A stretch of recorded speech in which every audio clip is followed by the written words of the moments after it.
24 horas Central.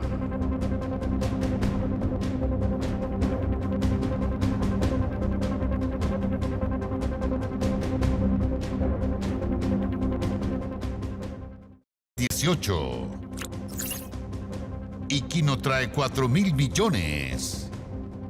Presentamos 24 horas Central. Último minuto. ¿Cómo están ustedes? Buenas noches, bienvenidos a las noticias. Comenzamos con una información exclusiva de 24 horas. Accedimos, y aquí está el informe de la Contraloría General de la República, que detectó diversas irregularidades en la asignación y ejecución de los convenios del Ministerio de Vivienda con la Fundación Democracia Viva. El ente fiscalizador consideró que el ex seremi de Antofagasta, Carlos Contreras, incumplió el principio de probidad y que Democracia Viva fue contratada sin fundamentos de selección y sin siquiera existir un plan de trabajo. Además, este informe de la Contraloría señala que hubo 15 personas que cumplían funciones en el Serviu o la Seremi de Vivienda de Antofagasta, que fueron además contratadas por diversas fundaciones, una de ellas Democracia Viva. También detectó que para lograr recuperar los dineros entregados a la fundación, el Ministerio debió usar un procedimiento administrativo distinto al utilizado y que hoy hace imposible restituir los fondos. Los detalles exclusivos de este categórico informe en la nota de Ignacia Jiménez, Diana Allendez y Joaquín Lavé.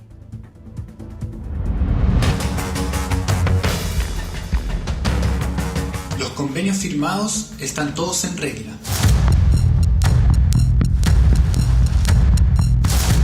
Tengo la tranquilidad de que todo lo que hice estaba dentro de lo adecuado, administrativamente y jurídicamente. Yo no tenía absolutamente ningún conocimiento sobre la firma de este convenio. Si nos traen un proyecto, bienvenido sea y se lo agradece. Pero eso no significa que van a venir y dejar los proyectos a medias.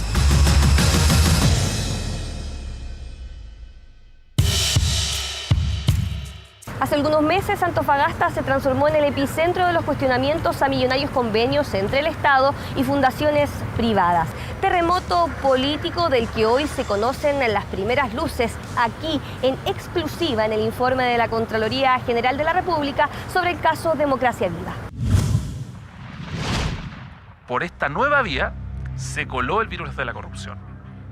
O sea, ¿quiere llamarlo corrupción? Sí, es corrupción. Así explicaba el Contralor lo que habría ocurrido en el proceso de adjudicación de los convenios. Y ahora se detalla, Contraloría detectó que el 12 de julio del año pasado, Carlos Contreras, el seremi de Vivienda de la época, fue quien pidió enviar un correo de invitación a dos fundaciones para evaluar su incorporación como organizaciones colaboradoras. Democracia Viva, una de ellas, Daniel Andrade, el contacto, asignación directa cuestionada en la auditoría.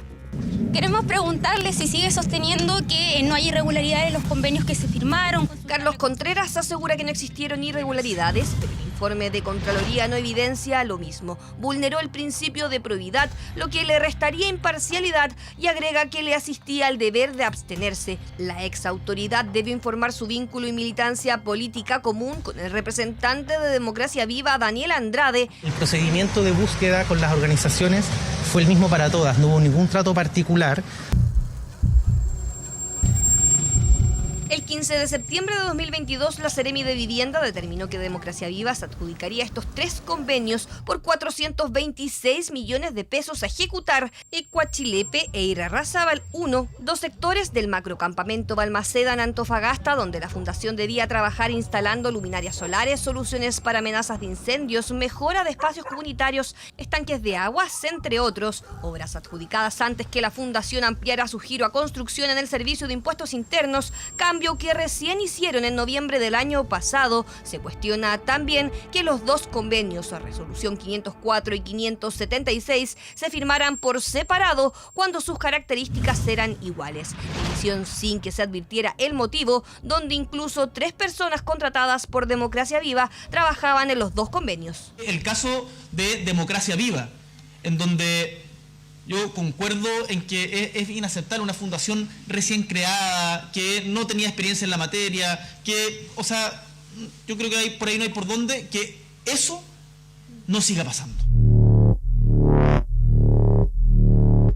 La Contraloría también considera que las obras adjudicadas a Democracia Viva no concuerdan con el objetivo de la Fundación, que estos convenios se firmaron sin fundamentos de selección, sin el detalle técnico y sin planes de trabajo, algo que se repitió con otras fundaciones. ¿Qué pasó con las garantías de estos contratos? No se contemplaban por parte de la Seremi y el Serviu de Antofagasta, otra irregularidad según la Contraloría. En ninguno de ellos, ahora como en el pasado, se exigieron boletas de garantía. Eso, desde el punto de vista de la buena gestión de los fondos públicos, aunque no sea una exigencia normativa, el gobierno considera que es un error. La rendición de cuentas de las organizaciones también arrojó debilidades. Se hacían en planillas Excel que podían ser modificadas sin un sistema de rendiciones. La auditoría de la Seremi de Vivienda y el Serviu de Antofagasta detectó que 15 personas contratadas por diversas fundaciones también realizaron labores internas en las oficinas del MIMBU. Y esas personas fueron contratadas por las fundaciones y cumplían funciones de apoyo en Seremi o Serviu.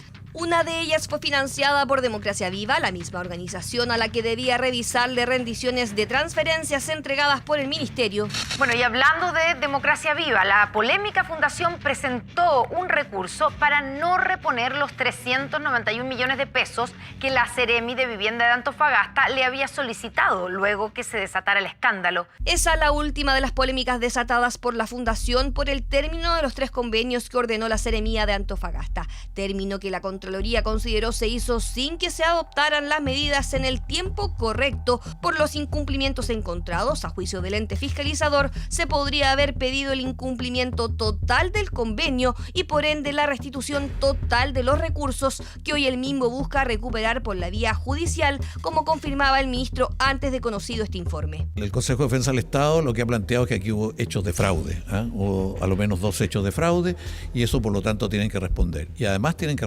restituirse los dineros. La Contraloría General de la República iniciará un sumario en la Seremi de Vivienda y el Serviu de Antofagasta tras esta auditoría para determinar si existieron responsabilidades administrativas en el caso, antecedentes que también enviará al Consejo de Defensa del Estado y al Ministerio Público, que investiga desde junio a Democracia Viva, al igual que lo hizo la Contraloría. Informe que por primera vez revela la forma en la que Democracia Viva, su representante y el ex Seremi firmaron los polémicos convenios.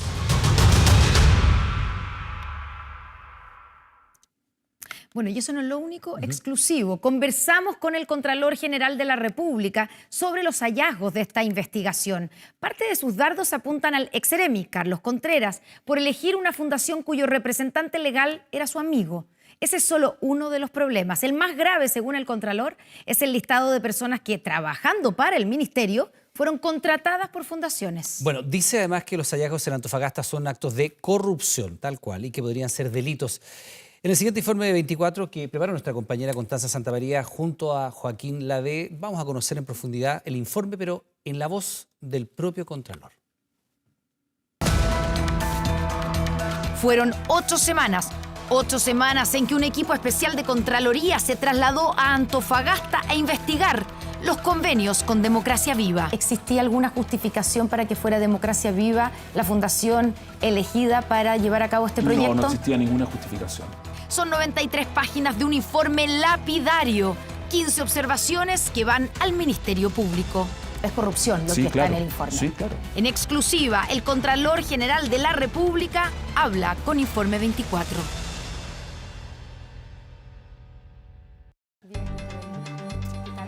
...15 observaciones, 15 irregularidades que se cometieron en el traspaso de 426 millones de pesos desde el Estado a Democracia Viva. Conoceremos en profundidad el informe en palabras del propio Contralor.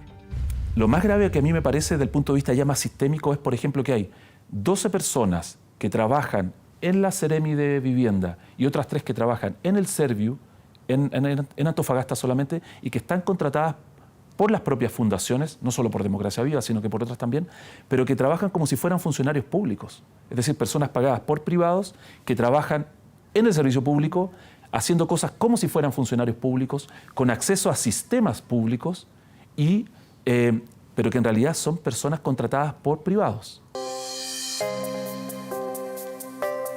Esas 15 personas tenían algo así como una doble militancia. prestaban servicios en la Ceremi o el Serviu de Antofagasta al mismo tiempo que estaban contratadas por algunas de las fundaciones receptoras de los fondos del MIMBU. ¿Cuál era el rol de esas personas? Por algo estaban en las dos partes, exactamente. ¿cierto? ¿Qué es lo que tenían que hacer? Básicamente estaban ahí para revisar precisamente los convenios que tenían con las propias fundaciones. No sé si me explico. O sea, hacían la revisión de las cuentas que debían entregarse, o parte de su trabajo era ese, hacer la revisión. Fiscalizaban a las fundaciones en las que ellas trabajaban. Claro. Ese era el... La fundación que era su empleadora, en el fondo. Ponemos el foco en uno de estos nombres, que el mismo informe destaca en un párrafo. Cintia Cisternas Mondaca, quien hasta la investigación estaba contratada por Democracia Viva para llevar a cabo la función de analista de gestión financiera de dicha fundación. Y al mismo tiempo se desempeñaba en dependencias de la Ceremi MIMBU de Antofagasta, donde desarrollaba labores de revisión de las rendiciones realizadas por la misma entidad privada donde ella trabajaba. Así, insólito. Evidentemente que determinar responsabilidades es una materia que está en el informe, que está derivada a un sumario, y eso se va a determinar. La responsabilidad personal de un determinado funcionario va a estar en un sumario administrativo. Pero efectivamente quien permite eso es la Ceremía o el Serviu, y eso evidentemente que no puede ser.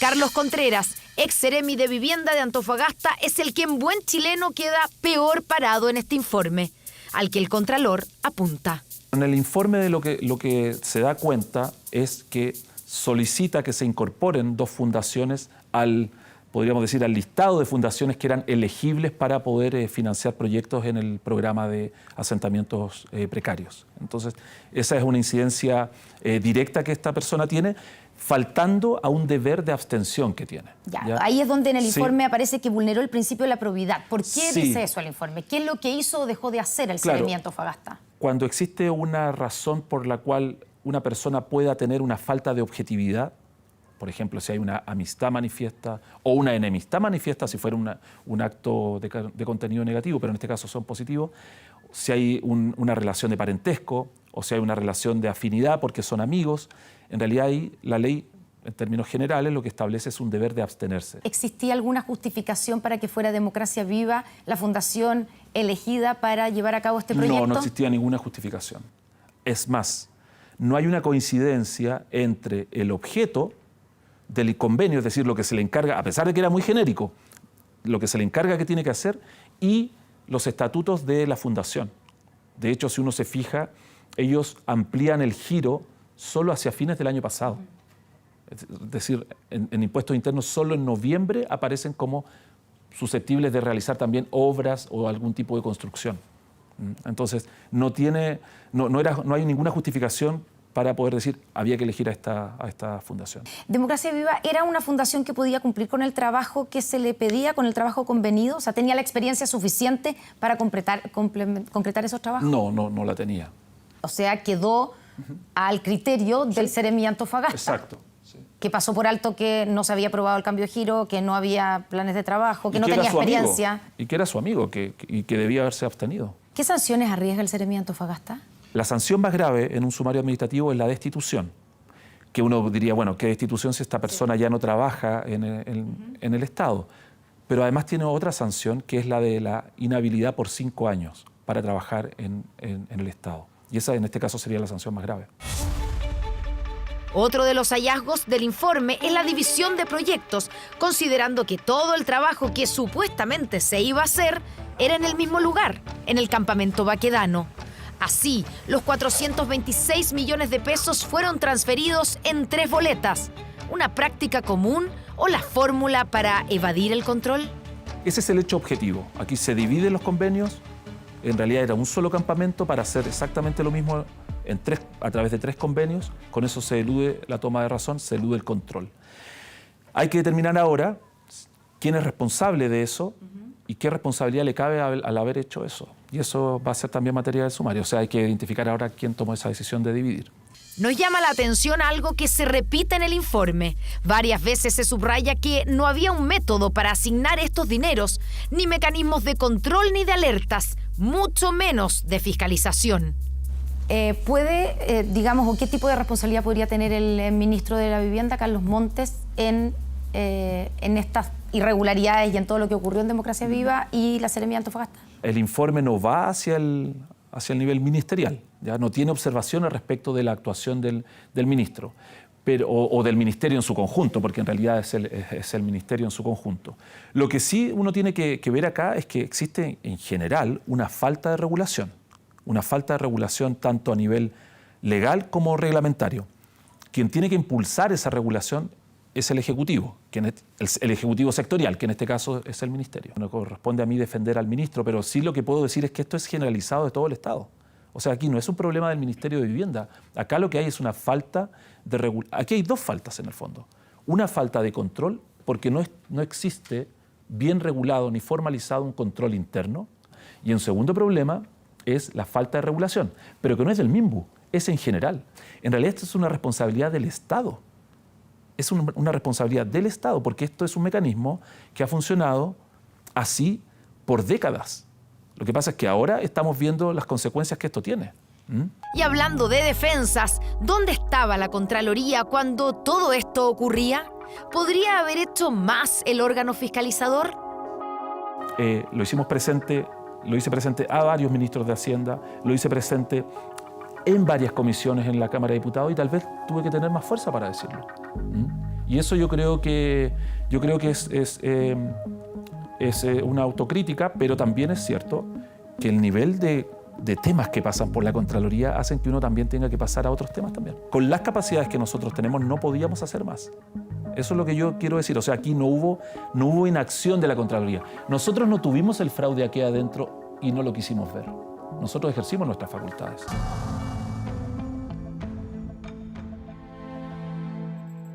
Y a usted, Contralor, y luego de emitir este informe, ¿le queda claro en qué y cómo se gastaron los dineros que llegaron a Democracia Viva? No, porque en primer lugar se dejó sin efecto el convenio por parte del Ministerio, por lo tanto no llegó a cumplirse el término del mismo.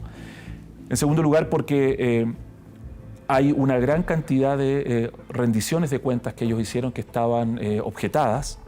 Si uno ve el informe, ahí están los montos también de rendiciones que están objetadas por la propia Seremi, y por lo tanto uno podría entender a partir de ahí que no se cumplió el objetivo del convenio. Hablando del ministro, el ministro de la Vivienda dijo el otro día que será muy difícil reintegrar, restituir los recursos entregados. ¿Usted piensa lo mismo? Absolutamente, yo creo que no hay ninguna posibilidad de recuperar esos recursos. ¿Por qué? Porque no hay garantías. Ese es el gran problema. Con el informe en la mano, Contralor, ¿estamos en presencia de actos de corrupción?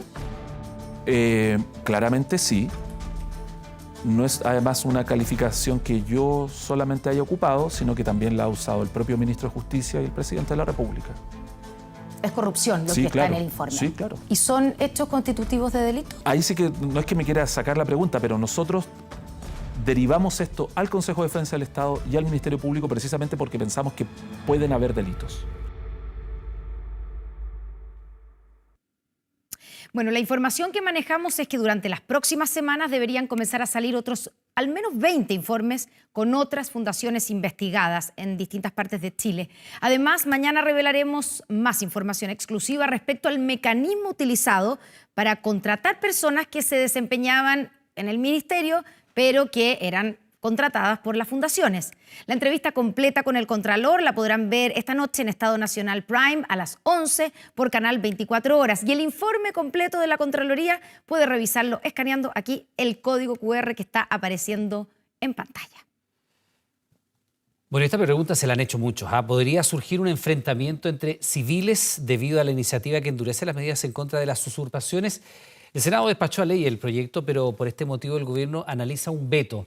La posibilidad de que un hecho de este tipo ocurra divide a un mundo político que acusa populismo penal, mientras en el Congreso Nacional se enardecen los ánimos.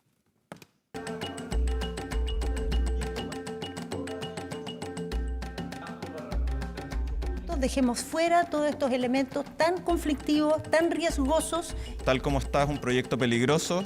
Al gobierno le falta la capacidad de conversar.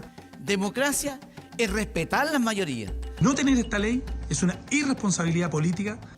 Definición presidencial que marca una nueva polémica en el Congreso, esta vez por la ley que endurece las penas por las usurpaciones en terrenos. Y es que, a pesar de haber finalizado su tramitación legislativa, la norma no será promulgada en el corto plazo. Vamos a ir por el veto acá, porque lo que nos interesa es corregir este proyecto. Y en realidad, transversalmente, en el fondo de su corazón, todos saben que este proyecto así como está es un problema. Veto presidencial que buscará resolver los que para el Ejecutivo son cuestiones de fondo, aunque en los aspectos generales sí existe coincidencia de posturas, al menos en gran parte del espectro político. Yo le diría a la ministra menos grandilocuencia, más calma y que piense un segundo lo que sería para ella llegar a su casa y que se encuentre con su casa tomada. Valoramos la decisión del gobierno de vetar la autotutela, pues asume la obligación de cuidar el Estado de Derecho, que precisamente la oposición ha puesto en peligro con la defensa de ideas primitivas que legitiman en este caso el enfrentamiento entre civiles. Los principales cuestionamientos están en los que algunos parlamentarios denominan como autotutela, que podría generarse a propósito de la legítima defensa privilegiada, incluso adelantando que podría haber enfrentamiento entre civiles. Puede haber un enfrentamiento a balazos gracias a esta ley. Exactamente, y por eso la norma quedó mal, por eso nosotros habíamos votado contra esa norma. Eso es falso. Solamente se permite la legítima defensa en el caso de las usurpaciones violentas. Eso es lo que hace este proyecto, permitir que el día de mañana civiles de nuestro país, nuestros compatriotas se enfrenten. No, a mi juicio esa interpretación no corre. Y el problema de sacarlo, es que si lo sacan como ha propuesto el gobierno, la persona no va a tener legítima defensa privilegiada. Interpretaciones múltiples para un mismo texto legal donde el gobierno además ve otro problema, la aplicación de la misma pena para quienes se tomen un inmueble con violencia contra las personas o contra las cosas. Todos puntos que contemplaría el veto presidencial, que tiene un plazo de 30 días para ser presentado. Este jueves se realizó el funeral del histórico líder comunista Guillermo Tellier. La jornada se inició en la sede del ex Congreso, en donde una de las figuras presentes, la expresidenta Michelle Bachelet, encabezó la guardia de honor de quien calificó como un gran líder y amigo. Tras eso, una masiva romería acompañó el féretro del timonel del PC hasta el cementerio general, en donde se le brindó el último adiós, con la presencia del presidente Gabriel Boric y diferentes figuras del mundo político, las artes y la cultura. Al cierre de la ceremonia, el cantante nacional Manuel García interpretó El Viejo Comunista en homenaje al fallecido presidente del PC. Con toda la tristeza de venir a decirle adiós, sentir que lo vamos a echar mucho de menos en la política, mucho de menos, pero que estoy segura que el Partido Comunista estará a la altura de las tareas que se vienen por delante. Si nos preguntan a nosotros como hijos, ¿fue difícil? Vivir sin nuestro padre en nuestra infancia sí fue difícil. Pero si nos preguntan si estamos orgullosos de las decisiones que tomó nuestro padre, sí, estamos orgullosos de las decisiones que tomó nuestro padre.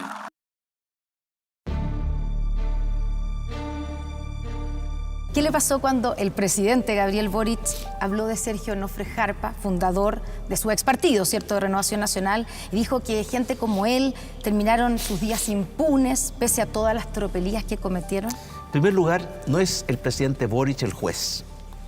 Y por lo tanto, los que juzgan los atropellos a los derechos humanos o las tropelías son los tribunales de justicia. No me gustan los presidentes que se erigen en jueces. Los mejores presidentes son los que unen a Chile detrás de una causa común. Y los peores presidentes son los que dividen a Chile en una guerra fratricida entre sus propios hijos. Le salva el presidente de la República. Salvador Allende, cuando usted dice... Yo creo que dividió a Chile profundamente. Chilenas y chilenos. Augusto Pinochet también dividió a los chilenos profundamente. ¿Usted es de los que, o fue de los que celebró el golpe? ¿O se alegró con el golpe? Mire, yo era muy contrario a la Unidad Popular. Creo que el gobierno de la Unidad Popular fue muy malo para Chile. Pero soy también muy amante de la democracia, así que ese día tuve sentimientos encontrados. Siento que el 18 de octubre la izquierda no fue respetuosa con la democracia. Muchos sectores de izquierda querían derrocar al presidente en ese instante. Y por eso, usted. A mí. Bueno, vamos a estar pronto con estas definiciones del expresidente Piñera a propósito de los 50 años del golpe, pero ahora le contamos que a partir de este 1 de septiembre dejará de ser obligatorio el uso de la mascarilla en colegios y centros de salud. Eso, entre otras medidas. Claro, porque después de que el gobierno decretara el fin a la alerta sanitaria por la pandemia, se anunciaron todos estos cambios. Que termine la alerta sanitaria significa de que el COVID-19 deja de constituir una emergencia para nosotros. Después de 3 años, nuestro país pone fin al decreto que entregaba facultades extraordinarias a las autoridades de salud para enfrentar la pandemia de coronavirus. Confirmo el primer caso positivo comprobado de coronavirus en nuestro país. Partía marzo de 2020 y en Chile cundía la incertidumbre ante el primer paciente contagiado. En el mundo crecía el miedo y la información era escasa. Escenario adverso que terminó con el presidente Sebastián Piñera instaurando la alerta sanitaria en todo el territorio. Con el decreto se implementó obligatoriedad del uso de mascarillas, separadores sanitarios en espacios cerrados y la opción de teletrabajo, entre otros.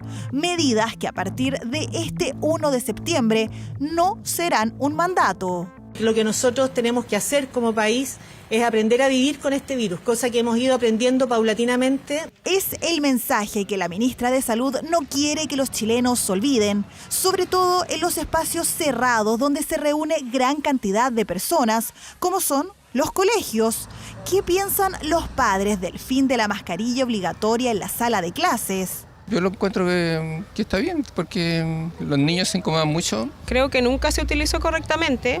Entonces no hay como una gran variación. Igual es necesario que los niños sigan usando mascarillas porque he estado demasiado con muchas enfermedades respiratorias. En los centros de salud, el tapabocas también dejará de ser obligatorio, aunque algunos aseguran que seguirán utilizándolo de manera preventiva. Siempre está refiriendo al otro, yo tampoco, por eso estoy usando mascarilla, para no andar tosiendo. Yo todavía veo adultos mayores con guantes, con mascarilla. En cuanto a la posibilidad de seguir trabajando a distancia, una práctica que se extendió durante la pandemia, quedará a criterio de cada empleador o empresa mientras se tramite la ley de flexibilidad laboral. Así, después de 1.301 días, Chile comienza una nueva etapa sanitaria. El COVID no ha desaparecido, por eso las autoridades llaman a vacunarse y a tomar todos los resguardos necesarios para seguir conviviendo de la mejor manera con el virus. Conmoción ha causado la muerte de 3 niños de 11, 12 y 14 años en Las Condes. La principal sospechosa es su madre, quien se suicidó según los primeros antecedentes. Claro, este es un horrible crimen múltiple en el que hay más preguntas que respuestas y una de las primeras versiones señala que la madre tendría un problema con la depresión. Con el servicio médico legal en el lobby, carabineros custodiando la entrada y la PDI en el estacionamiento. Así amaneció este edificio de Las Condes. El 4º piso fue el escenario de un crimen que impacta. Se trataría de un parricidio y posterior, cometido por la mujer y posterior suicidio de esta. Begoña Lauga Blanco tenía 47 años, era ingeniera y llegó junto a sus hijos de 11, 12 y 14 años y su esposo a vivir a este edificio hace 2 años. Él llegó de su trabajo a la 1 de la mañana. Cuando llegó, él entró, él iba contento como todos los días, hola, hola. Pero esa felicidad se fumaría rápidamente al abrir la puerta de su departamento. Y después cuando bajó iba mal, o sea, con una cara de... No sabía yo todavía qué había pasado. La escena tras la puerta fue lo que lo devastó. En su domicilio yacían sus 3 hijos, sin signos vitales, y quien era su esposa agonizando. Conforme a lo que está, al trabajo que está realizando nuestro médico asesor del Departamento de Medicina Criminalística, podemos señalar que efectivamente uno de los elementos que habría sido utilizado para dar muerte a las víctimas sería un arma cortante. El hombre de 48 años llamó a uno de sus amigos. Fue él quien lo ayudó a dar aviso a las policías y a la conserje del edificio. Dice que Francisco llegó al departamento y encontró a sus 3 niños fallecidos. No me había hablado la esposa, nada.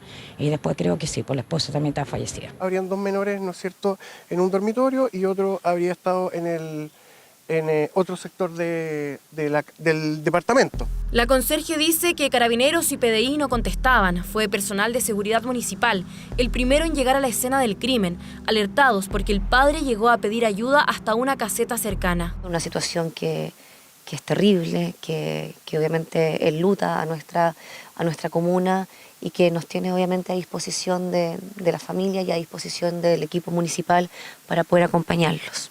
Un crimen que hoy impacta y que tiene a la comunidad del edificio aún tratando de entender qué fue lo que ocurrió. Es súper duro, nunca no lo hubiéramos esperado. Mire, si yo todavía estoy tiritona, no puedo creerlo. La comunidad está afectada en un momento súper terrible. Los antecedentes han permitido esclarecer que no hay denuncias de violencia intrafamiliar.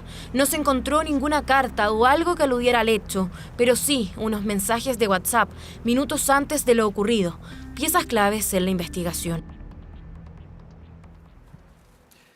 El presidente Gabriel Boric, debido al crispado clima político, reconoció que el ambiente está eléctrico. Esa fue su definición, a 11 días de la conmemoración por los 50 años del golpe.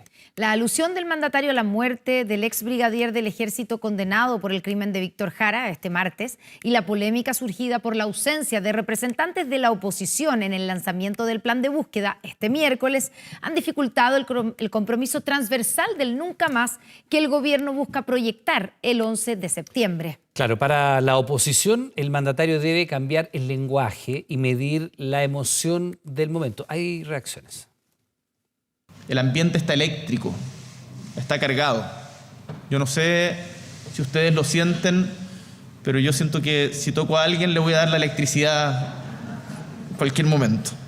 Debería bajar las revoluciones, bajar los watts para tener menos electricidad, porque la verdad es que son palabras muy destempladas las que dice el presidente, y como te decía, no están a la altura de un presidente de la República.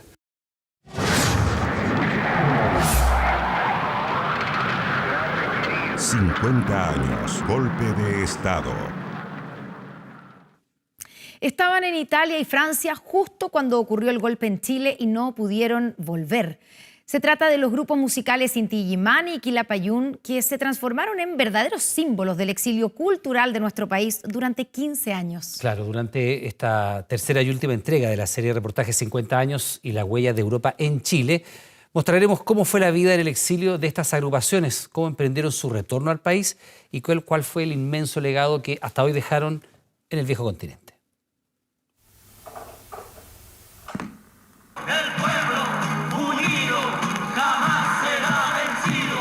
De pie cantar que vamos a triunfar. Meses antes de que el golpe militar se produzca en Chile, el grupo Quilapayún lanza la obra cumbre de su discografía. Una de las piezas más importantes de la nueva canción chilena, surgida en los años 60. Se canta en la calle, se canta en momentos de agitación popular, donde la gente sale a defender sus reivindicaciones.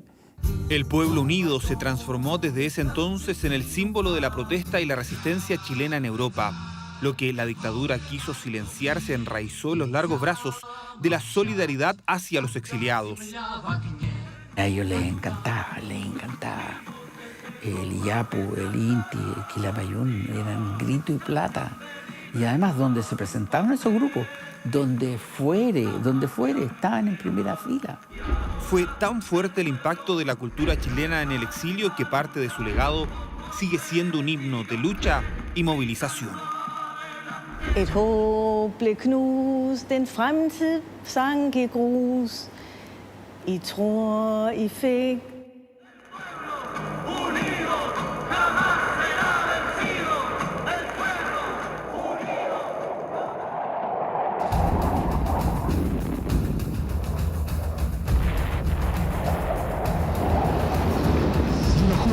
Sí lo juro, sí juro, sí juro.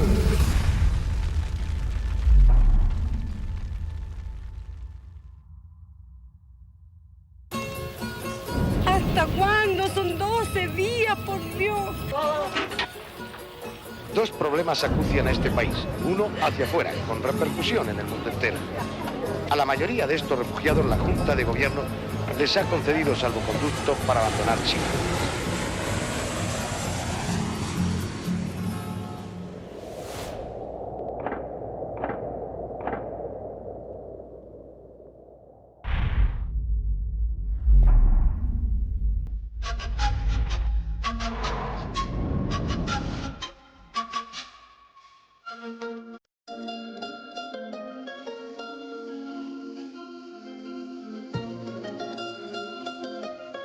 y estábamos visitando en Roma el Vaticano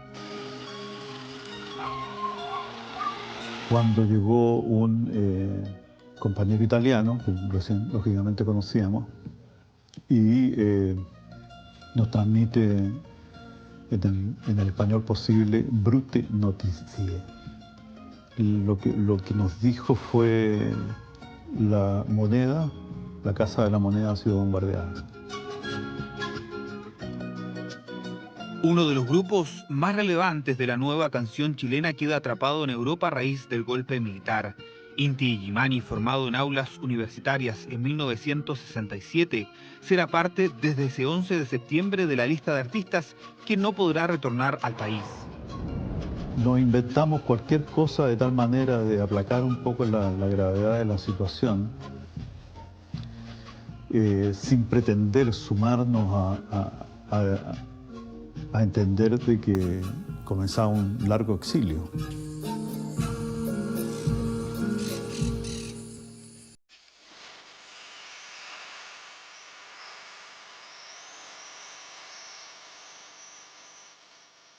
Gli Inti Illimani sono arrivati qui a Genzano nel 1973. La mia famiglia aveva un altro ristorante in un altro lugar.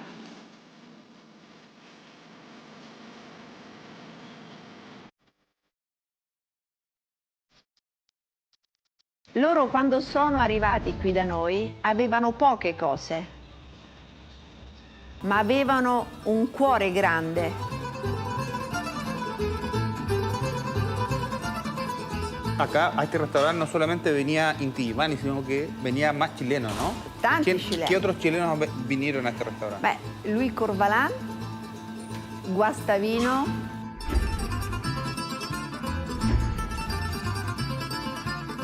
La viuda de Allende, ¿no? esatto, Hortensia. Ortensia. E qui eravamo nel giardino, diciamo, del nostro primo ristorante. ¿Venía mucho chileno a tu restaurante? Sempre, sempre. Tutti i cileni che arrivavano in Italia, a Roma, venivano a casa nostra, perché il ristorante come questo è la nostra casa, è il nostro vissuto. E quindi è il nostro modo per dire: venite, state a casa, vi accogliamo noi. Pareció horrible lo que estaba pasando en Chile. Ya se venía siguiendo de antemano, por lo tanto, el momento del golpe de Estado se produce una explosión así de solidaridad gigantesco.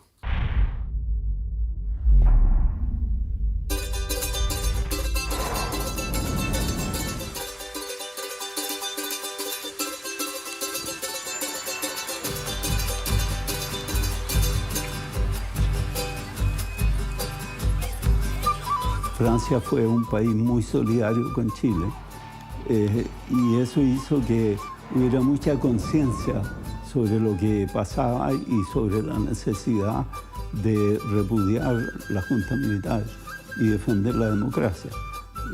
Eso lo hicieron, digamos, desde la derecha democrática hasta la extrema izquierda. Ese largo brazo de fraternidad se extiende por todo el continente, al igual que Inti Illimani, Quilapayún queda varado en Europa, en su caso París. Proscritos por orden del régimen, ambos grupos transforman sus conciertos, que iban a ser comerciales, en giras de protesta contra la dictadura. Teníamos que hacer esa actuación en el Olimpia, que finalmente la decidimos hacerla porque se transformó inmediatamente en un acto de repudio al golpe militar y fue como el inicio de toda una serie de una verdadera campaña que hicimos, donde se pudiera ir. Nosotros llegábamos con nuestras canciones y siempre había miles de personas gritando contra Pinochet y a favor de la democracia en Chile. Inti Illimani. Fue a mí bien extraña porque el mismo 11 en la noche tuvimos que cantar era uno de los compromisos en una plaza, en un lugar popular de Roma. El impacto de que llegamos a un escenario en que toda la gente está gritando Chile libero, En italiano se dice Chile, se dice il Chile. ¿Eh? Y empezar a recoger el sentido de la palabra de solidaridad.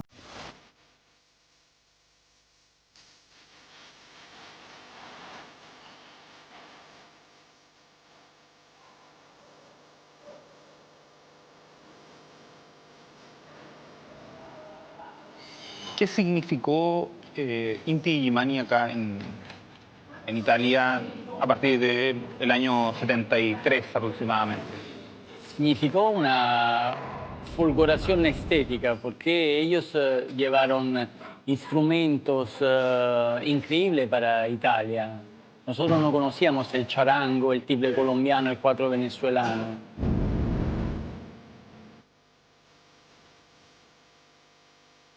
Sí, llegaron en mi casa para cenar, hospitar Inti Illimani a nuestra casa en la mitad de los años 70 era como tener los Beatles en los años 60. No tenían idea el impacto que estaban haciendo.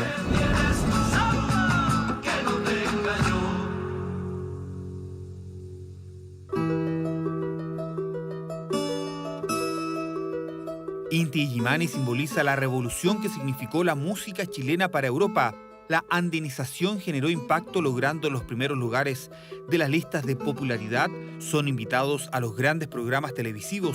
Son parte de esos embajadores de lo que ocurre en el país. El vehículo, el contexto fue la situación política de solidaridad con Chile.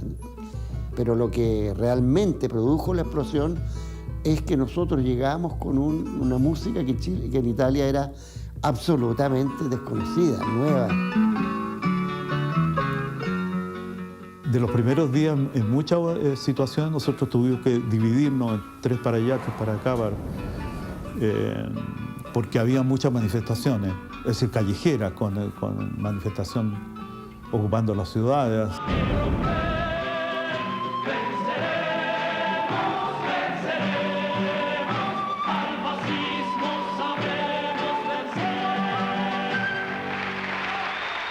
Yo diría que la mitad de la causa chilena se debe al movimiento cultural, popular, musical, que se exportó por la vida de estos grupos. Este fue hecho por un chileno.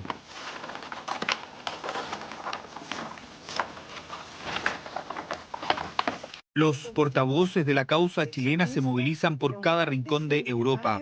Embajadores de la música como Elena Soto y Sergio Infante en Alemania ayudan a que cada concierto también sea parte de la solidaridad económica con Chile. El lomo de chanchito, ese que se envuelve, se teje, se mete en la olla, se saca ahí un juguito bastante rico y se cortaba, una vez helado, se cortaba en filas delgaditas. Y con un pancito que hay allá, que es muy parecido al batido chileno, pero más chiquitito, y esponjosito, lo metíamos adentro con mayonesa y le pusimos colo-colo. Con eso nosotros recolectábamos plata para lo que se llama la resistencia chilena, que nosotros nunca supimos dónde fue, pero eran miles de marcos. Ahora estaba también la plata holandesa, la francesa, la inglesa. Eran millones de dólares que llegaban a Chile y llegaron a la iglesia chilena, a los comedores populares, a los partidos políticos, ¿no? Muchos conciertos, también con grupos de chilenos, grupos chilenos daneses que cantaban o vendían empanadas, que la gente comía en solidaridad con Chile. Es bien conocido este afiche de Víctor Jara. Este se hizo en Alemania, por ejemplo. Estos otros que mostramos ahí también.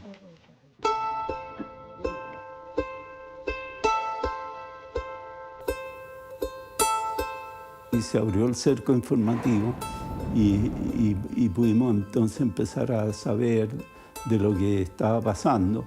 Había noticias muy terribles, asesinatos, muertes de mucha gente. De eerste, de beste vreemde ambassade in om hun leven te redden en kwamen zo terecht op de lange weg van de ballingschap in het buitenland. De pronto llegó la noticia de la muerte de Allende, la muerte de Neruda y finalmente la muerte de Víctor Jara, que fue tal vez el golpe más violento que recibimos nosotros.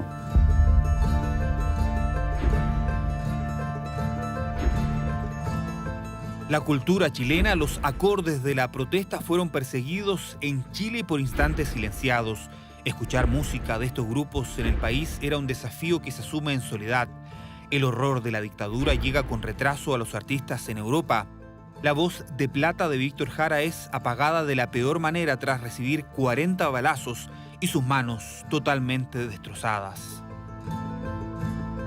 Yo estuve sentada cuando estudiaba musicología entre el año 71 y el 73, muchas veces al lado suyo en la cátedra de composición, con el maestro Fernando García, sentada al lado de Víctor. Él siempre con su poncho negro.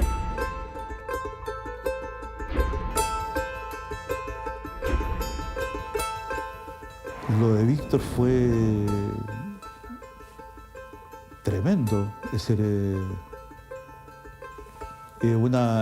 no sé, te pone en una situación en que no logras definir la reacción que puedes tener.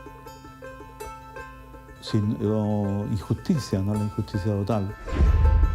La violencia del régimen asesta a la izquierda chilena la dolorosa depuración de sus mentes más brillantes, políticos, pensadores y artistas.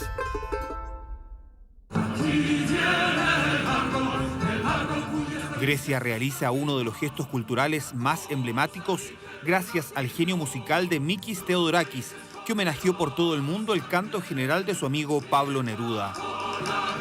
Ellos se conocieron en París cuando el poeta fue embajador de Chile en París. Tengo entendido que ya Mikis Theodorakis había comenzado la composición musical del canto general. Neruda iba a la casa de Mikis y ensayaba mientras Mikis le mostraba en el piano cómo estaba haciendo, conversaban un poco acerca de la letra. Neruda parecía que estaba muy entusiasmado. Y es una de las obras capitales de él.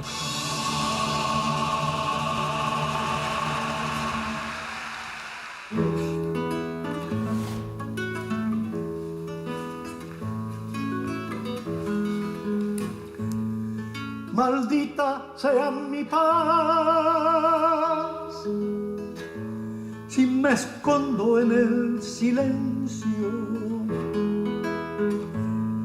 que sea como la noche sobre una cumbre de invierno y absurda como la aurora en la fosa de los muertos. La cultura en exilio fue importante, ¿no? No solamente la música, surgieron cineastas. Sí. Fue conocido aquí Miguel Litín. Se habló mucho. Acuérdate que estaba aquí también Roberto Mata, en la pintura. Se habló mucho de la negativa de Claudio Arrau de ir a sonar a Chile y de su apoyo contra la dictadura militar.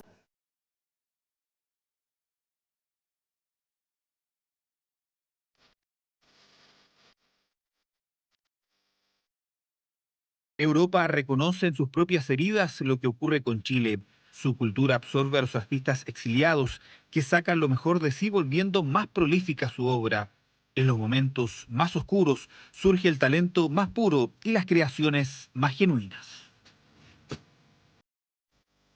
Que no soy la única en Chile o chilena o chileno a tener una emoción fuerte cuando la escucho, es el pueblo unido. Cuando tú escuchas coro de mujeres iraníes cantar El Pueblo Unido,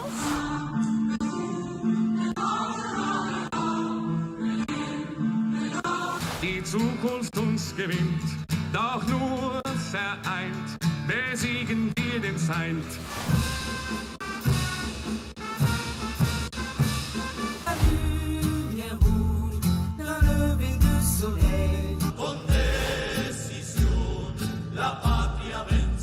tú te dices, pero es increíble, porque es una música que no solamente nos conmueve a nosotros, pero que ha trascendido las fronteras y está en el mundo hoy día.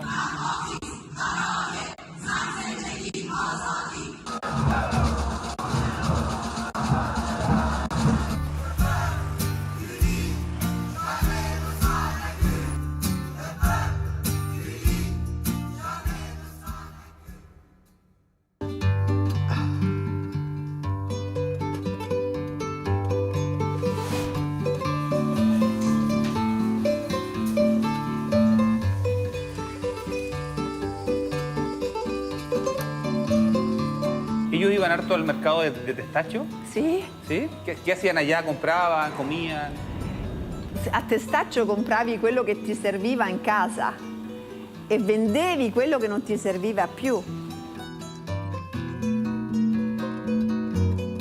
Pasando frente a la casa de Horacio Salinas, eso era el año 80, yo me detuve a conversar un rato. Oye, escucha, y me dice, mira, escucha. Y tenía grabada la melodía con los acordes de guitarra. Pum, pam, pum, pam.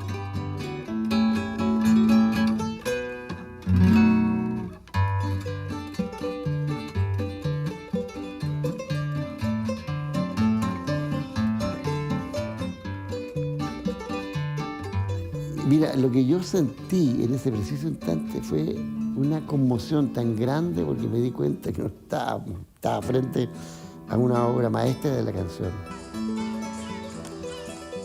El mercado de Testaccio, una de las grandes obras chilenas que surgen en el exilio, es también una declaración.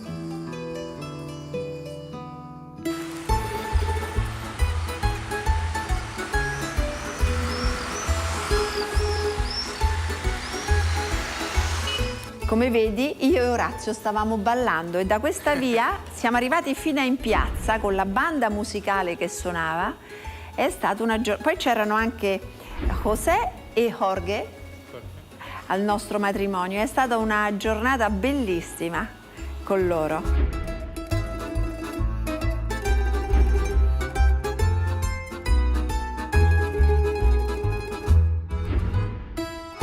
Ah, jugaban fútbol. Sì, a football. Era una storia lunghissima perché non erano mai d'accordo sui calci di rigore. Con i nostri ragazzi della Federazione Giovanile Comunista e discutevano sempre. Poi sai come andava a finire? Che si veniva qui, si mangiava, si toccava la chitarra e andava bene.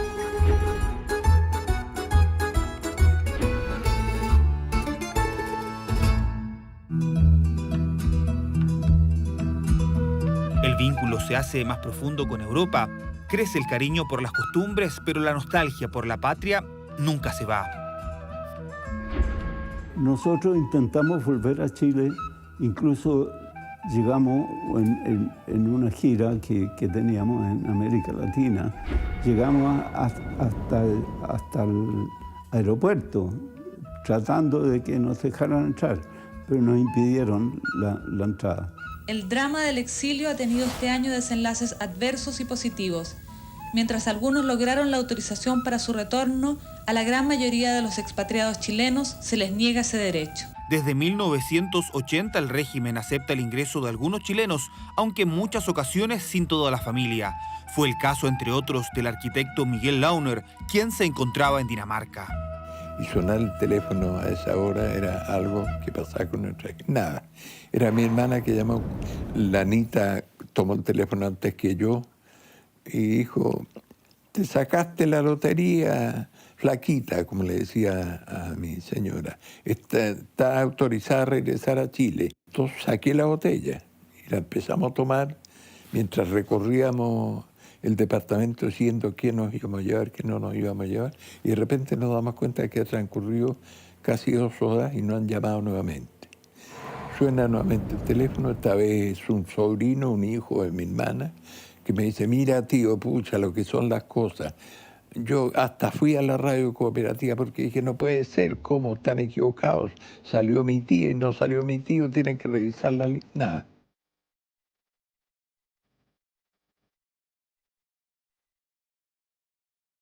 Nosotros nunca dejamos de pensar que íbamos a volver a Chile. No nos pasó lo que tú me estás preguntando, en qué momento empezaron a pensar. Nunca dejamos di pensarlo. Ma il loro pensiero era sempre quello di tornare in Cile, in un Cile libero e democratico, capisci? Non è mai stato per loro, infatti sono pochissimi le persone cilene che sono rimaste qui. El gobierno dispuso a contar de hoy el término del exilio. El anuncio fue hecho por el presidente de la República aquí en el Palacio de la Moneda. El pesado cerco de la prohibición de la dictadura comienza a ceder. Consecuente con lo que hablé ayer en mi discurso que pronuncié para la emisión, y conversaba en la mañana con el ministro y le daba disposiciones referidas al exilio, en la cual estas medidas se van a solucionar. Gracias al trabajo de comisiones de retorno y la Iglesia, con el plebiscito a la vuelta de la esquina, Pinochet accede en 1988 al mayor ingreso de chilenos desde el extranjero. El anhelo del regreso al país para miles de compatriotas al fin era una realidad. Como un círculo de la vida y de la historia, la democracia casi recuperada es también la puerta de ingreso para estos exiliados. Con cenizas, con desgarros, con nuestra altiva impaciencia. Era una situación no muy clara respecto de la emoción que te causaba. Es decir, aparte, una emoción fuerte, pero no sabía si era alegre, si era qué. Aquí cada uno te podrá decir algo particular, pero nos faltó alguien como yo que decía, no, esto parece ser una trampa, ¿no? Fue una alegría cuando la gente podía empezar a volver. Y contengo el descontento.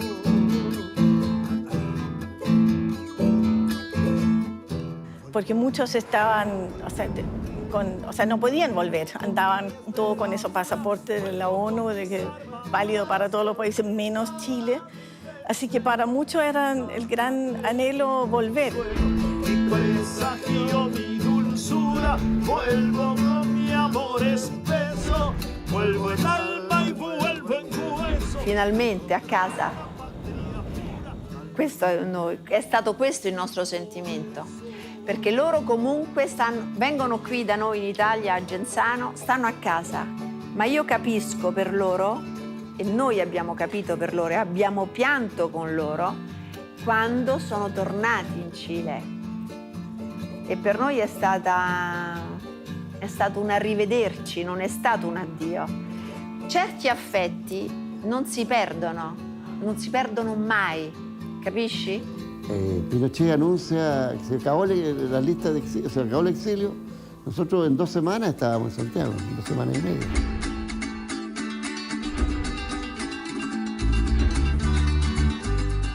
Como se levantó esa prohibición, entonces la gente que estaba en la campaña del no decidieron invitarnos a cantar. Llegamos nosotros a cantar después de 15 años.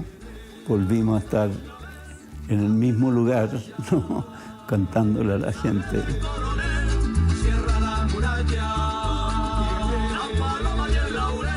Nos ofrecieron la nacionalidad alemana incluso, como familia. Mis hijas, nacidas allá, con alto grado de integración, éramos candidatos a la nacionalidad. Pero dijimos, ¿dónde está nuestro corazón? ¿Qué somos? Somos chilenos.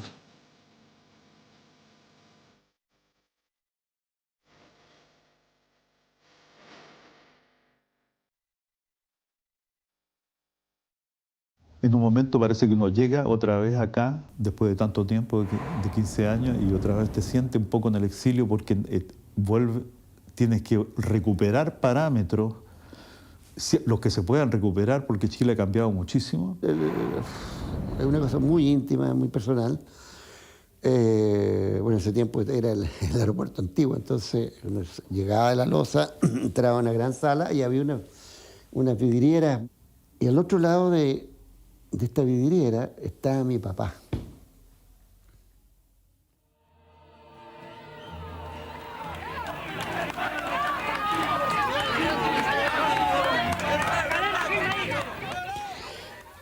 Ese fue el impacto más grande que yo tuve en lo más íntimo, ¿no? Porque ahí mi papá nos tocaba por el virus. Bueno, después viene la recepción, que eso es un hecho público, que fue absolutamente increíble, más allá de todo lo que no hubiéramos podido nunca imaginar.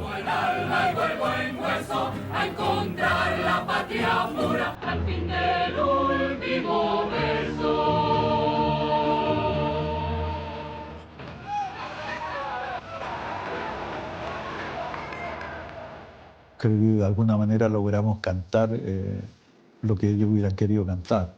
Hoy día estamos aquí para seguir adelante juntos a ustedes. Las cosas que se hacen, ¿no es cierto?, de música y todo eso tiene un significado, se proyecta en la gente y calza, golpea, toca el pecho. Agradezco mucho la manifestación de la gente en aprecio por lo que hemos hecho. Subimos a esa micro que estaba muy bien mostrada.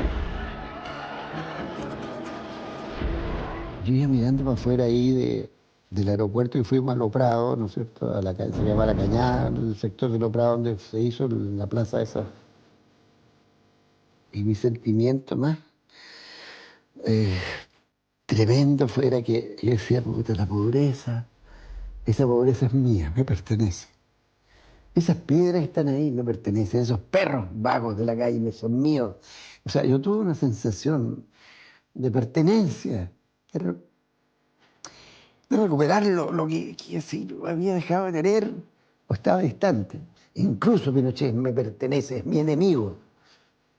Y ese enemigo me pertenece. O sea, lo que yo viví fue de un sentimiento, de pertenencia total. Cada cosa que veía era mío. Miles de sueños interrumpidos que se esparcieron por países de todo el mundo y 24 naciones de Europa.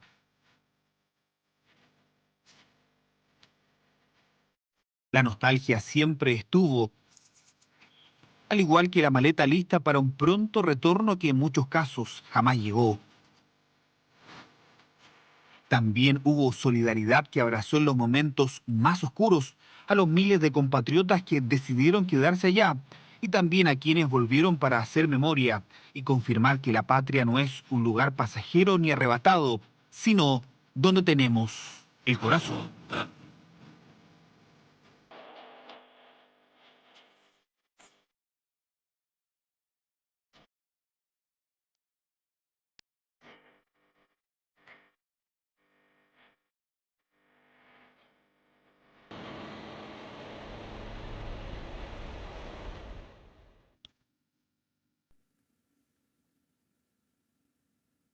Bueno, los tres reportajes que conforman esta serie especial 50 años, La huella de Europa en Chile, usted los puede revisar en nuestra página de YouTube de 24 horas. Ya son pasadas las 10 de la noche. Les recordamos que a partir de este momento, Televisión Nacional de Chile está autorizada a transmitir programas para mayores de 18 años. Bueno, y en nuestras entrevistas con expresidentes de la República por los 50 años del golpe, conversamos con el presidente Sebastián Piñera sobre su mirada del golpe, la unidad popular, el presidente Allende Pinochet y las violaciones a los derechos humanos. Además, se refiere a la crisis que a él le tocó enfrentar, el estallido social, donde asegura lo quisieron derrocar. Advierte los riesgos que enfrenta nuestra democracia y hace un llamado a la unidad para conmemorar el 11 de septiembre.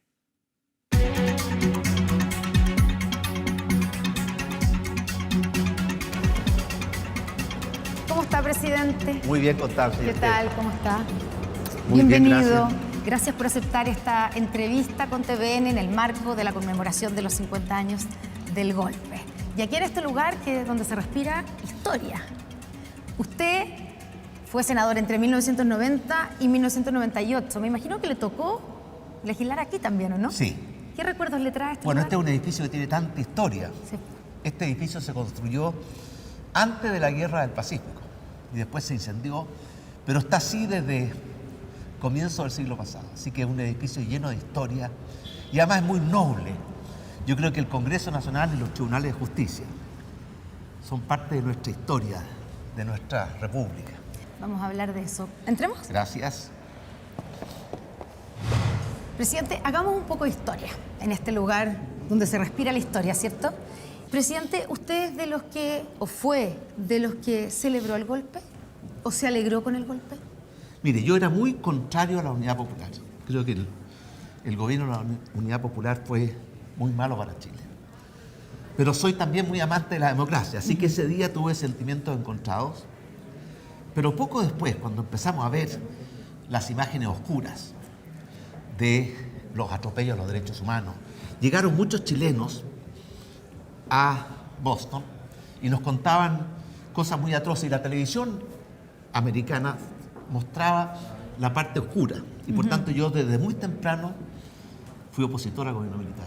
Y me jugué siempre por recuperar la democracia. O sea, ¿usted cree que el golpe desde el punto de vista político era inevitable? Yo creo que siempre era evitable, pero a medida que las posiciones se fueron extremando, el diálogo entre el presidente Allende y Patricio Aylwin fracasó, como lo cuenta Patricio Aylwin. Fíjese que en esos tiempos tanto Aylwin como Frei, Eduardo Frei Montalva, sostenían que había dos opciones, o una dictadura marxista o una guerra civil. Y por lo tanto los tiempos eran muy, muy difíciles. Y yo pienso que el golpe era evitable, pero la conducta de una generación lo hizo imposible de evitar. En el fondo, el 11 de septiembre del 73 fue una gran derrota de una generación política y una gran derrota de la democracia. ¿Pero se justifica el golpe del 73? Esa es una discusión muy importante que se ha dado con muy poca racionalidad. Porque cuando uno trata de explicar por qué se llegó al golpe del 73, no está justificando los atropellos a los derechos humanos que ocurrieron después, que son absolutamente injustificados. Claro, pero hay quienes sostienen que, digamos, ya el golpe, el interrumpir un gobierno democrático, ya es un atentado contra los derechos humanos. De hecho, se cometieron asesinatos ese mismo día. El gobierno del presidente Allende llegó democráticamente al poder, pero en su ejercicio no respetó las normas de la democracia. No respetó la Constitución, no respetó las leyes, no estaba respetando la libertad de expresión, la libertad de reunión, la libertad de enseñanza. Acuérdese de la Escuela Nacional Unificada.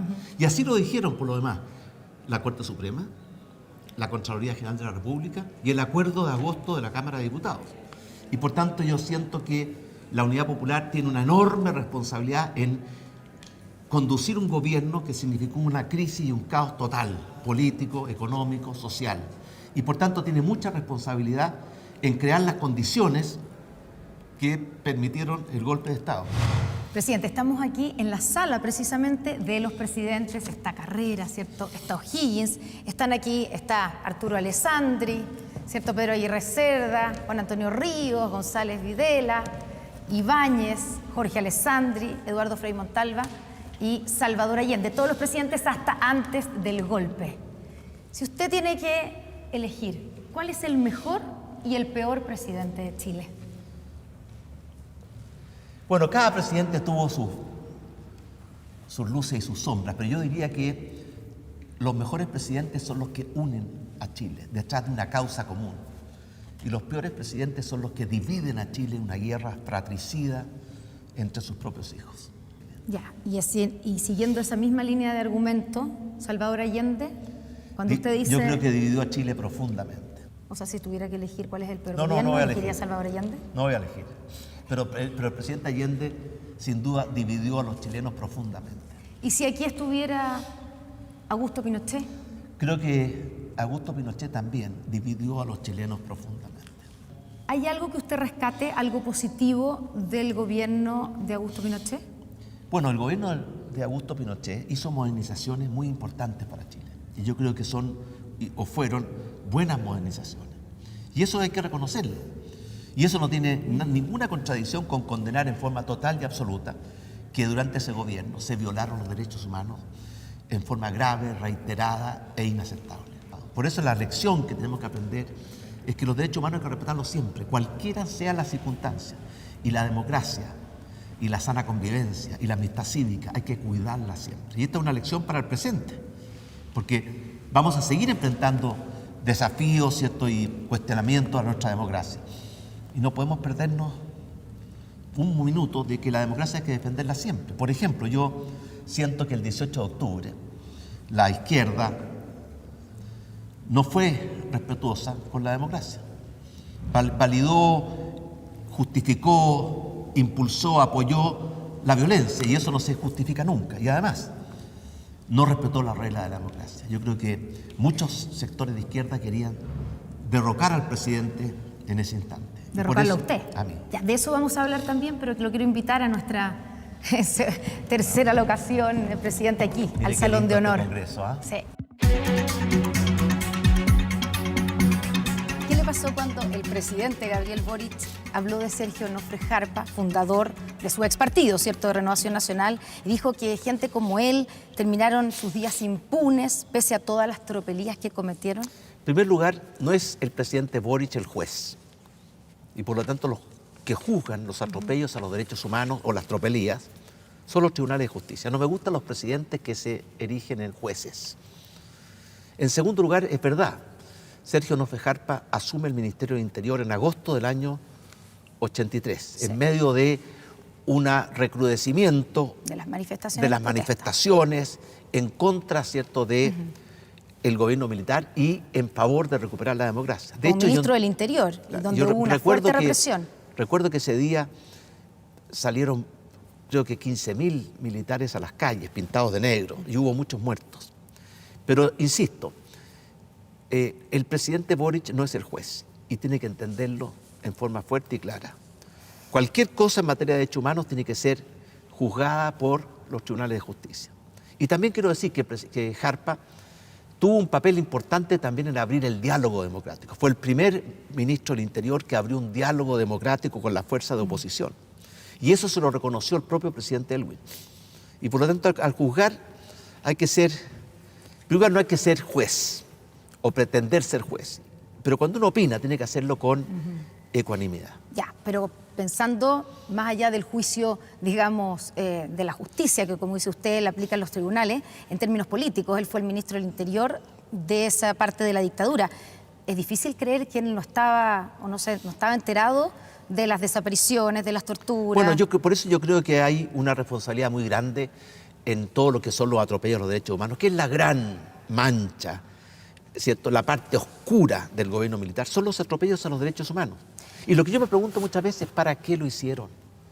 Porque una cosa es lo que pasó los primeros días, primeras semanas, pero los atropellos a los derechos humanos duraron durante todo el gobierno militar. Yo le recordaba que los casos como degollados, quemados, Corpus Christi, el asesinato de Negme en el Paseo UNED, ocurrieron al final del gobierno militar. Entonces uno se pregunta, ¿por qué en Chile pasó algo de esa naturaleza? Y yo siento que la falla no es solamente de los militares, y por eso hablé de los cómplices pasivos. Yo creo que falló la Corte Suprema, que está llamada a defender los derechos de los chilenos y chilenas, y especialmente el derecho a la vida, y renunció a esa obligación. No acogía los recursos de amparo, no verificaba las cárceles clandestinas. Fue una falla estructural. Los medios de comunicación, fue una vergüenza. El servilismo, la obsecuencia de los canales de televisión, de los principales medios escritos, no todos, que simplemente recogían la verdad oficial como si fuera la verdad.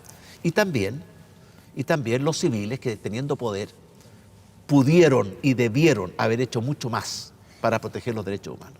Ahí están los cómplices pasivos. ¿Sergio Onofre Jarpa fue uno de los cómplices pasivos? Yo creo que todos los que pudieron haber hecho más, y me incluyo a mí mismo, debimos haber hecho más.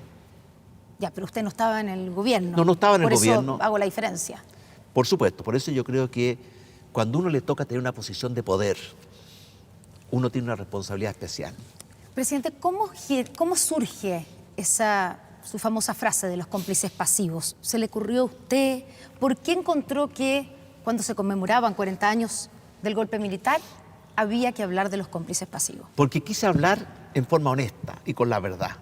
Y por eso fui muy crítico en esa celebración de la actitud de la Unidad Popular y su falta de respeto por la democracia, su compromiso oblicuo o engañoso con la violencia.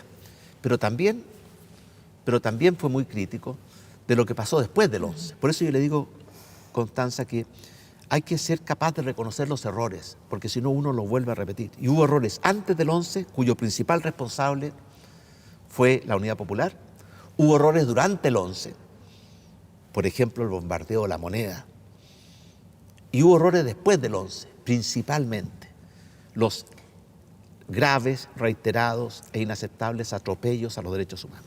Y por eso todos los que fueron parte de ese proceso tienen que reconocer sus responsabilidades, porque esa es la única forma de aprender y de corregir. ¿Usted cree que se cumplió efectivamente, se hizo un mea culpa Definitivamente por parte de sí. esos cómplices pasivos? ¿O Pero todavía es necesario volver, digamos, de alguna manera a sacarlos al pizarrón? No, yo creo que hubo una reacción no debido a esa frase, debido a la fuerza de los hechos. Por ejemplo, el Poder Judicial hoy día tiene mucho más compromiso con la defensa de los derechos esenciales de las personas, empezando por el derecho a la vida y a la integridad física. Los medios de comunicación hoy día son mucho más objetivos y no están dispuestos a comprar la verdad oficial como si fuera la verdad. Todos esos... Y los civiles, todos los civiles, estamos muy conscientes de que cometimos muchos errores en el pasado. Por ejemplo, y estoy seguro que la inmensa mayoría de la izquierda no repetiría los gigantescos errores, avanzar sin transar, pretender imponer una dictadura marxista en un país que no quería una dictadura marxista. ¿Pero usted no cree que falta un mea culpa más claro y más evidente de los civiles que formaron parte de la dictadura? Bueno, lo han hecho. Yo creo, por ejemplo, que la derecha también ha reconocido su responsabilidad. Yo he visto muchas declaraciones. ¿Suficiente? Bueno, nunca es suficiente, pero ahora es una muy buena oportunidad. Miren, ¿Para qué? En estos 50 ¿Qué es lo que años tenemos dos. que esas personas, por ejemplo, hicieran cuando se en cumplen estos 50 años tenemos dos opciones. Uno es retrotraer el reloj y reproducir los mismos odios, querellas, divisiones que tanto dolor le han causado a las chilenas y chilenos. Ese camino es un camino que tenemos que eliminar. El segundo camino es hacer una reflexión honesta, que la izquierda reconozca los brutales errores de la Unidad Popular al pretender imponer una dictadura marxista sin respetar la democracia, usando la violencia. ¿Recuerda usted el Congreso de Chillán del Partido Socialista del año 67, en que decía, la democracia burguesa no tiene ningún valor, vamos a tratar de destruirla por los votos o por las balas? Eso es inaceptable. Y por otra parte, la centro-derecha también tiene que reconocer, ¿cierto?, que nunca, bajo ninguna circunstancia, se justifican las violaciones a los derechos humanos que ocurrieron durante el gobierno militar. Si nosotros aprendiéramos esas dos lecciones, y yo siento una cosa, Connie, yo creo que la lección está aprendida. Cuando uno conversa con la gente de izquierda, con la gente de derecha, todos reconocen los errores que se cometieron antes, durante y después del 11. Presidente, usted dijo que para el estallido social hubo un sector del país que quiso derrocarlo. ¿Hubo un intento de golpe de Estado en octubre de 2019? Yo creo que en octubre del 2019 y los días y semanas posteriores hubo un claro intento por destruir la democracia. ¿De quiénes? Básicamente de todos aquellos que justificaron, ampararon, protegieron, impulsaron la violencia. Esa violencia irracional, destructiva, que no respetaba a nada ni a nadie, que estaba dispuesta a quemar escuelas, hospitales, estaba dispuesto a quemar pequeños comercios, estaba dispuesto a quemar La Moneda o el Palacio de Justicia. Esa violencia brutal, en lugar de haber sido condenada en forma fuerte y clara por todos, fue amparada y validada por muchos. Y eso es algo que nunca más debe repetirse. Pero además, recuerde usted que el mismo día, el 18 de octubre, el Partido Comunista estaba pidiendo la renuncia de un presidente que había sido elegido democráticamente. Y por lo tanto, ¿Usted pensó en renunciar en algún momento? Nunca, por una razón muy simple. Cuando uno elige como presidente, asume no solamente un gran honor de ser presidente. Yo le agradezco a mis compatriotas, y lo voy a hacer siempre, el que me hayan elegido 2 veces presidente de Chile y en forma democrática. Pero también asume una tremenda responsabilidad, cumplir con el juramento que uno hace de cumplir y hacer cumplir la Constitución. Y por tanto yo sentí que mi principal tarea en esos aciagos y violentos días fue proteger la democracia. No permitir que la violencia y la calle destruyan la democracia, porque ahí entramos a caminos oscuros e insospechados. ¿Usted apunta a alguien específicamente, algún partido o algún grupo que haya intentado derrocarlo? Yo creo que todos los que validaron la violencia, por ejemplo, hubo muchos partidos políticos que se pronunciaron en esta materia. Le voy a hacer un ejemplo. A ver. El 12 de noviembre fue un día de extraordinaria violencia en Chile.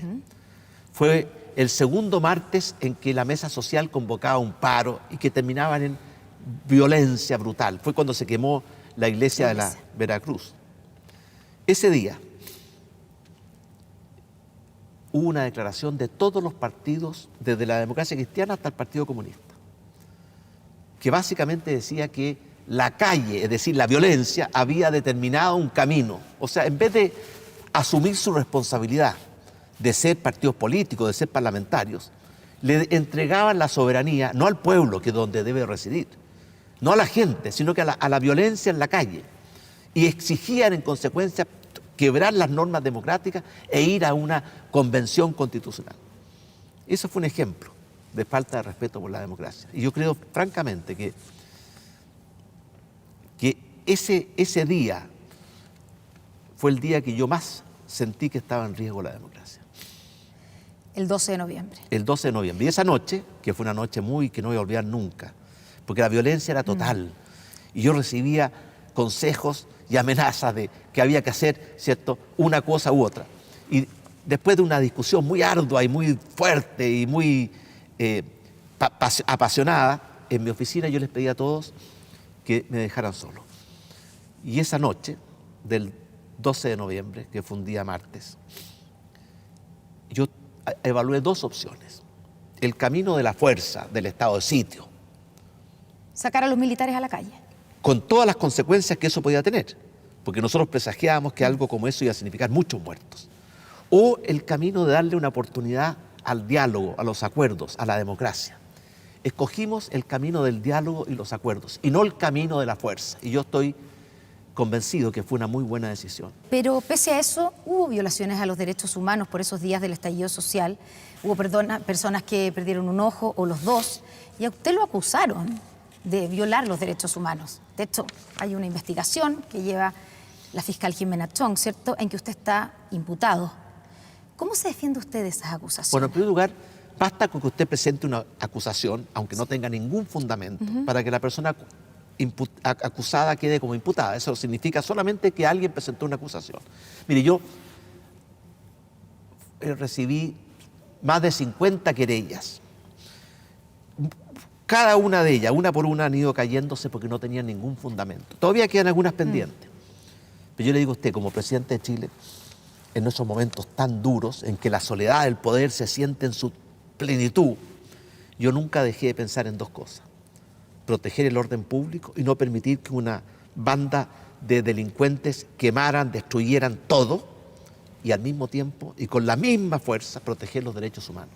Eso fue lo que intentamos hacer en momentos extraordinariamente violentos. Ahora, efectivamente, yo creo que Carabineros de Chile cumplió una gran labor en esos tiempos tan difíciles. Yo veía... Pero se cometieron excesos. Efectivamente. Y se cometieron violaciones a los derechos humanos. ¿Usted lo reconoce eso? Efectivamente, hubo algunos, porque hay que hacer la separación. Hubo algunas personas que no respetaron las reglas, los protocolos, y por tanto atropellaron derechos de las personas. Y esas personas, ¿cierto?, la conducta nuestra de Carabineros fue hacer sumarios internos y poner todos los antecedentes a disposición de la justicia. Presidente, hay quienes lo cuestionaron de su sector por aceptar la invitación del presidente Boric a subirse al avión para ir al cambio de mando de Paraguay, precisamente porque el presidente Boric, siendo candidato, le advirtió a usted que lo perseguiría en todos los tribunales internacionales.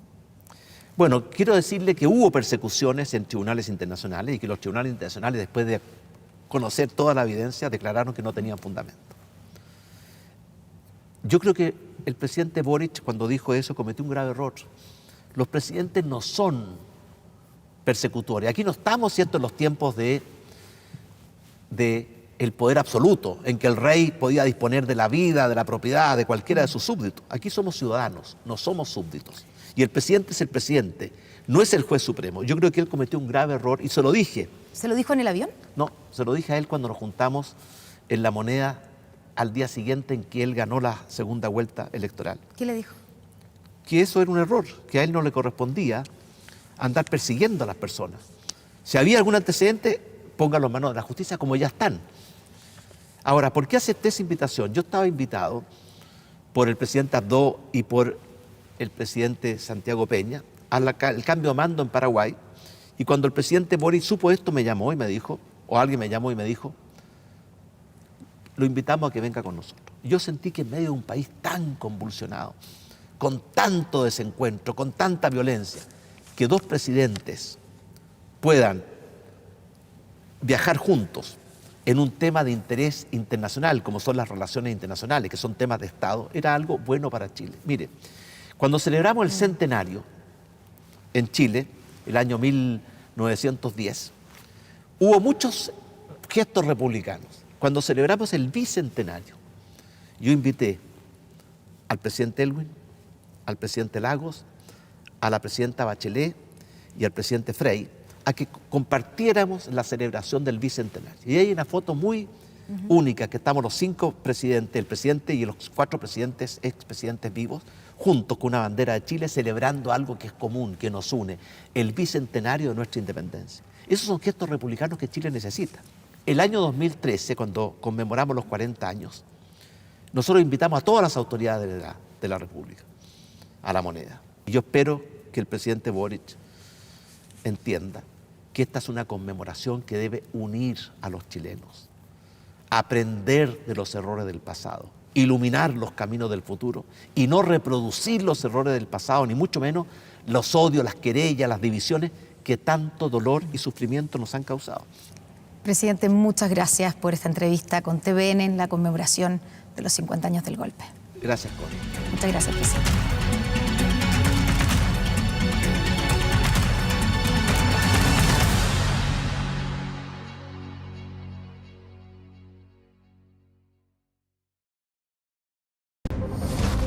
Ya volvemos con 24 horas Central. Estamos viendo 24 horas Central. Bien, pues de regreso a las noticias, ahora vamos a hablar de Luis Miguel, porque el cantante mexicano cenó en un restaurante elegante, exclusivo, en Vitacura, donde fue registrado en video por algunos fanáticos. Fanáticas, para ser preciso. Sí, en realidad, lo más llamativo, A ver. por ejemplo, que comió o pidió guayú, carne de guayú. ¿Cuántos postres habrá comido, No, Iván? sí, ya supe. Fue un... Oye, bueno para el postre. Bueno para el 7 postres. Bueno, lo vemos a continuación, mire.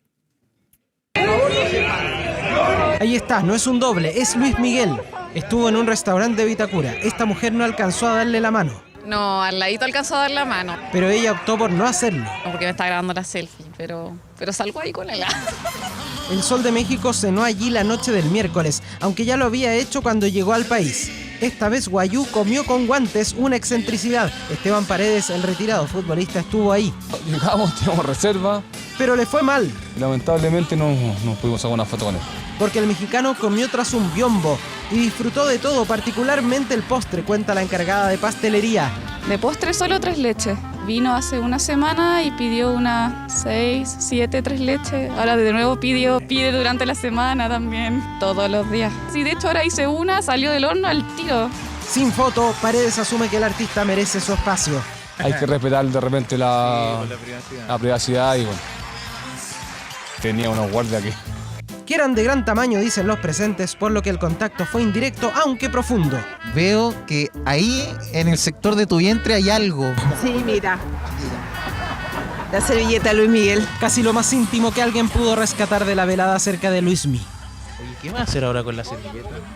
Dormir con ella. Así algo de Luis Miguel velará sus sueños. Bueno, ahora está cantando, ahora queda con harta energía después de todo lo que comió Luis Miguel anoche. Vamos a cambiar de tema, le hemos contado de este premio. Amira Arratia, nuestra jefa del Departamento de Documentación, se desempeña en TVN hace 50 años y fue reconocida con el premio Anatel 2023. Bueno, se lo hemos dicho, ¿no? Ella inició su carrera tomando una decisión importante contra toda orden, es ocultar y salvar archivos de la historia de la Unidad Popular que hoy son parte del patrimonio no solo de Televisión Nacional, sino que de todo el país.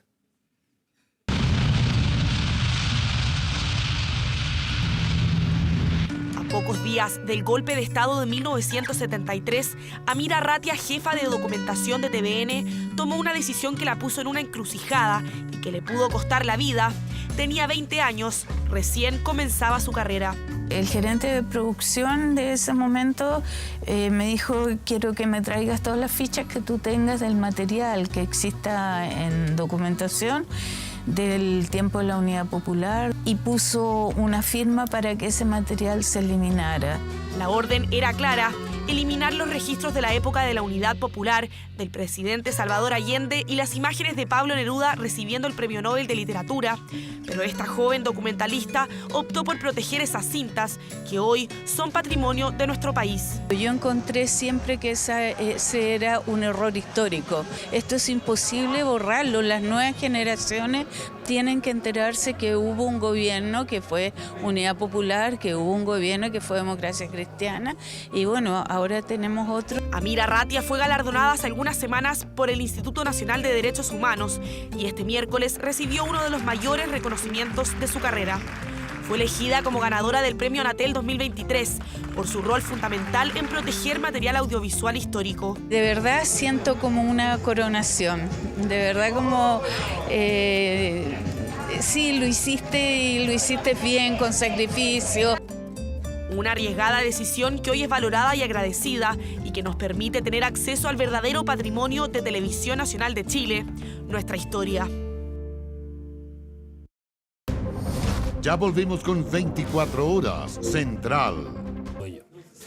Bien, pues estamos de regreso terminando las noticias. Por supuesto, ya llega el informe del tiempo. Adicionalmente, también viene el último capítulo de La sangre del camaleón. Todo eso por nuestra señal abierta. Y en el canal 24 Horas, Estado Nacional Prime, con Matías del Río. Que tenga muy buenas noches. Buenas noches, hasta mañana.